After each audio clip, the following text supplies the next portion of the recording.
Bumantong hininga si Chu Chingcheng, noong mga panahong iyon, napakatigas din ng ulo ko, pinilit kong kilalanin niya ang posisyon ko sa puso niya. Pagkatapos, isinalaysay ni Chu Chingcheng ang mga nakaraang pangyayari, ang tunggalian ng 7 pamilya, ang walang awang paglalakbay ni Zuo Fan, hanggang sa pagkamatay ni Ninga. Nagwala si Zuo Fan, ginamit ang lahat ng lakas, pumuti ang buhok sa isang gabi, nang hina dahil sa kanya.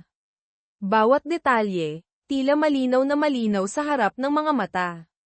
Maliban sa hindi pagbanggit sa paghihiwalay nila ni Zuo Fan at pagsali sa Zuan Tian sect at Mose sect, lahat ng tungkol kay Zuo Fan ay detalyadong isinalaysay ni Chu Chingcheng, na tila kwento niya mismo ang sinasabi, ngunit tila tungkol din kay Zuo Fan. Subalit, laging may masayang ngiti sa kanyang mga labi. Iyon pala, noong panahong iyon, alam ko nang ang puso ng lalaking ito ay hindi naman talaga walang awa at walang damdamin, pinipigilan lamang niya ang kanyang sarili. Ang landas na nais niyang tahakin ay tiyak na isang landas ng kawalan ng damdamin. Kung gayon, bakit pa ako magiging hadlang sa kanya? Pagkatapos, umalis ako, dahil ayokong harapin niya ako at muling mahulog sa pagdurusa tulad ng nangyari kay Ninga. Sa madaling salita, kung mahal niya ako, sapat na iyon. Bahagyang ngumiti ng malamig si Chu Chingcheng, lumingon kay Shui Ruahua, at mahinang sinabi, ang nakakatuwa ay may puwang pa rin ako sa puso niya. Noong huling beses pagkatapos bumalik ng nakatatandang kapatid, Shi Jia, tinangka niyang kumustahin ako sa pamamagitan mo. Dahil doon, kontento na ako. Hindi mapigil ang bahagyang matigilan, lahat ng babae rito ay nabigla. Wala ni isa ang nakaisip na ang isang walang awang tagasunod ng landas ng demonyo, Mo daw, tulad ni Zuo Fan ay nakaranas din pala ng ganitong kaligalig na pag-ibig.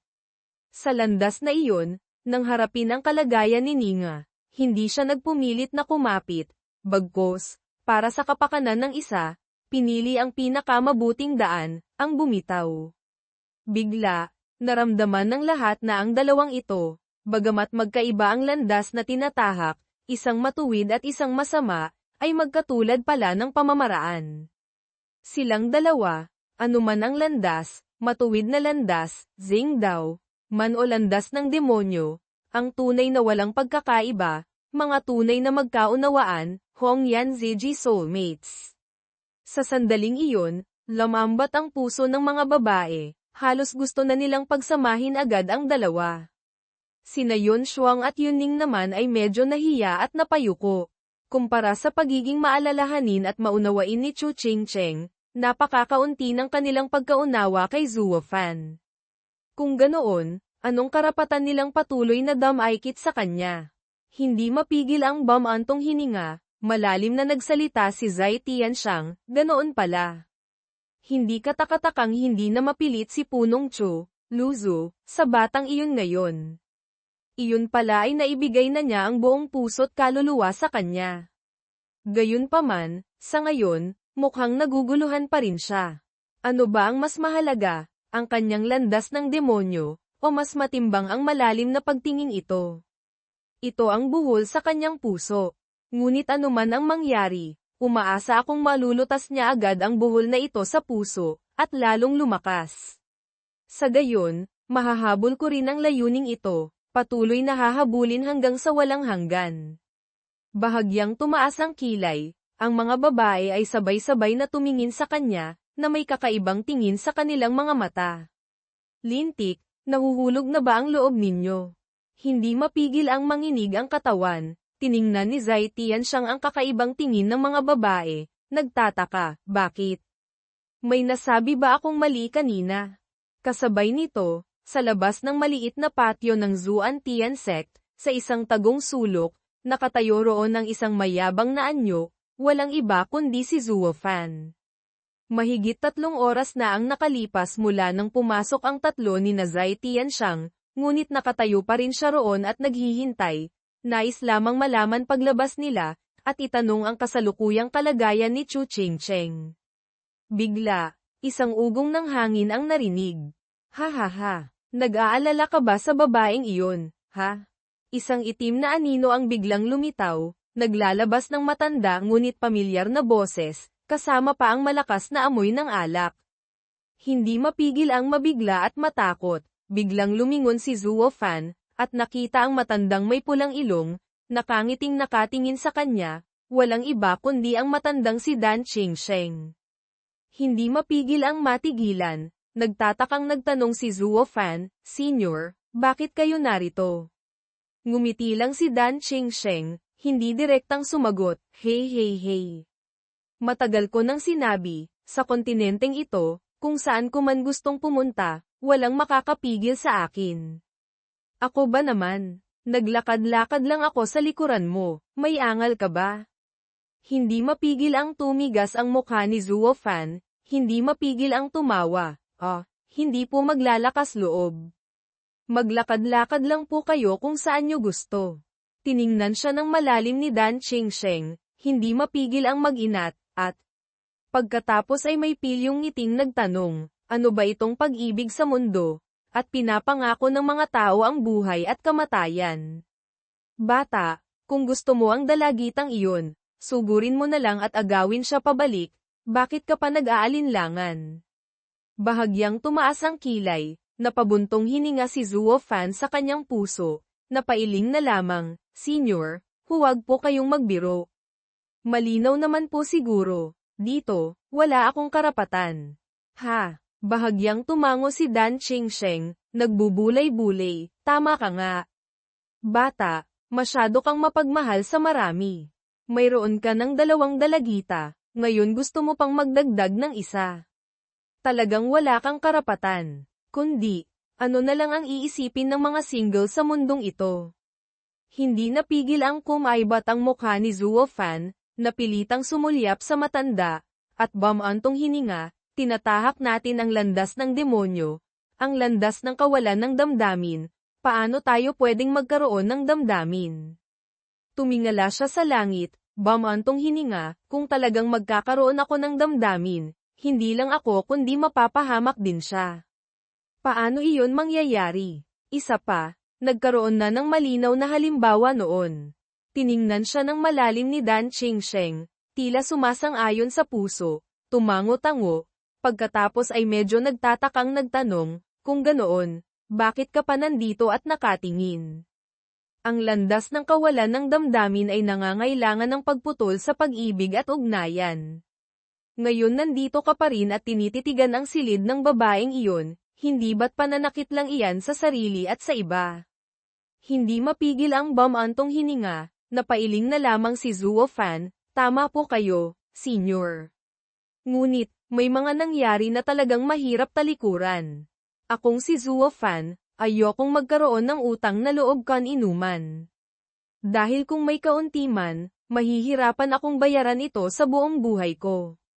Bahagyang tumaas ang kilay, lumapit si Dan Qingsheng na natatawa, pagkatapos ay umupo, at nagsalita, hey hey hey. May kwento ba? Gusto ko iyan. Sabihin mo't pakinggan ko, ako ang magiging tagapayo mo, baka makatulong akong magbigay liwanag sa daan mo. Nag-isip sandali si Zuo Fan, bamantong hininga, bahagyang tumingin kay Dan Qingsheng, at mahinang nagsabi, sige po. Ang makakuha ng payo mula kay Senior ay maituturing kong kapalaran ko. Pagkatapos, detalyado niyang ikinwento ang mga pangyayari mula sa tunggalian ng 7 pamilya, ang 100 Skulls Contention. Napailing si Zuo Fan, may pag-aalinlangan sa mukha, orihinal na ang pagligtas kay Ninga ay usapin lamang naming dalawa, wala siyang kinalaman dito. Ngunit, dahil kay Ninga, napilitan siyang pumasok sa Zuan Tian Sect, at hindi ko alam kung anong mahihigpit na kondisyon ang tinanggap niya sa likod ng lahat. Itong 2 utang na loob na ito, hindi ko alam kung kailan ko mababayaran. Kung hindi pa malinaw, malamang sa buong buhay ko ay hindi ko masusuklian ang kabutihang loob na ito. Tumungga ng alak si Dan Qingsheng, sumulyap sa kanya. Nakitang umupo na rin ito. Ngumiti si Dan Qingsheng, at bamantong hininga, hay. Tunay ngang isang pambihirang babae. Handang magdusa para iligtas ang kanyang karibal sa pag-ibig. Hindi katakatakang sinaktan mo ang sarili mong tauhan nang makita mong patalikod siyang sinaktan ng Elhe, Green Scorpion, na iyon. Napakalaki nga naman ng utang na loob na ito. Kailangan mo nang magbayad gamit ang iyong sarili. Sa tingin ko, wala kang ibang paraan para makabayad. Natigilan si Zuo Fan, hoy. Senior, nasa landas ng demonyo ako. Tumango si Dan Chengsheng, na parang natural lang, alam ko. Ang landas ng kawalan ng damdamin, pagputol sa pag-ibig at ugnayan, di ba? Ngunit mabilis na naging seryoso ang kanyang mukha, at taimtim na sinabi, bata, kahit hindi ako tagasunod ng landas ng demonyo, at hindi ko ito pinag-aaralan, ngunit ang lahat ng dakilang landas ay patungo sa iisang karagatan, lahat ng daan ay patungo sa iisa. Ang prinsipyo nito ay nauunawaan ko pa rin. Kung ito ang landas ng kawalan ng damdamin, kung hindi ka pa nagkaroon ng damdamin, paano ka magiging walang damdamin? Kung wala ka pa nito, paano mo ito iwawaksi? Bahagyang lumalim ang pag-iisip ni Zuo Fan, hindi pa nagkakaroon ng damdamin, paano magiging walang damdamin? Nagpatuloy si Dan Chengsheng, ngunit kung walang kasamaan, paano magkakaroon ng kabutihan?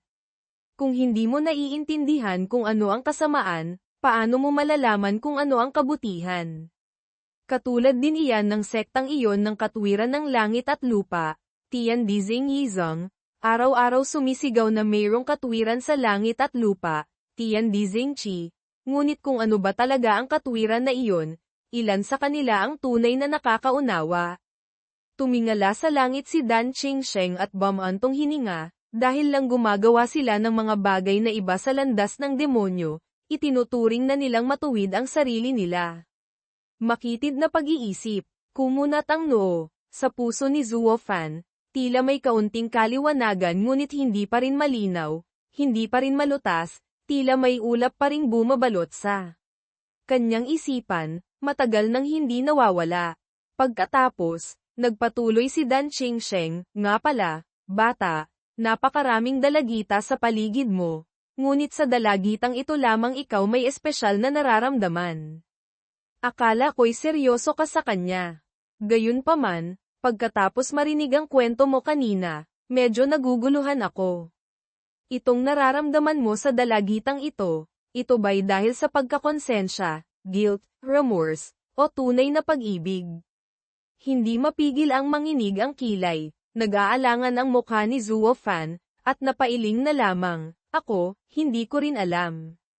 Ha, isang sisiw pa. Hindi mapigil ang ngumiti at umiling si Dan Chengsheng, malalim na nagsalita, na ikinasimangot ni Zuo Fan sa kanya, kung gayon, tuturuan kita ng isang paraan. Ngayon, ipikit mo ang iyong mga mata, at alalahanin mo ang pinakamainit, pinakamasaya, at pinakapayapang sandali mo. Nasaan iyon? Sinunod ang kanyang sinabi. Dahan-daang ipinikit ni Zuo Fan ang kanyang mga mata, huminga ng malalim, at pinakalma ang sarili. Lumitaw ang mga alaala ng nakaraan sa kanyang isipan, isang katahimikan. Sa mahabang ilog ng alaala, iba't ibang pangyayari, ngunit dalawa lamang ang tumugma sa paglalarawan na lumitaw. Noong pinakapayapa ako, may 2 beses. Isang beses sa Wansho Mountain Range, kasama si Ninga at si Zai Tianyang. Hindi mapigil ang tumawa, bahagyang ngumiti at umiling si Dan Chengsheng, ha. Kung gayon, binabati ko kayong tatlo ng kaligayahan. Iyon siguro ang taong pinahahalagahan mo ng may pagtingin, ang pinakamahalaga, hindi ba? Anong klaseng kaligayahan iyon kung tatlo kayo at laging may lampara, third wheel? Ha. Ito. Nag-aalangan si Zuo Fan ngayon, nagpatuloy, may isa pang beses, sa loob ng isang sira-sirang pribadong silid, study room. Nang marinig ito ni Dan Chengsheng, mabilis siyang nagtanong, ilan kayo? Sumagot si Zuo Fan, 2. Nag-usisa si Dan Chengsheng, lalaki o babae? Sumagot si Zuo Fan, babae. Sumigaw si Dan Chengsheng, tumago sa kaibuturan ng puso ni Zuo Fan, sino siya? Iyon ang mukha ni Punong Cho, malalim na nakatatak sa kanyang alaala. Biglang iminulat ni Zuo Fan ang kanyang mga mata, huminga ng malalim, unti-unting naging seryoso ang kanyang mukha, may bahid ng pagkabigla at pagkalito. Wakas ng Kabanata 680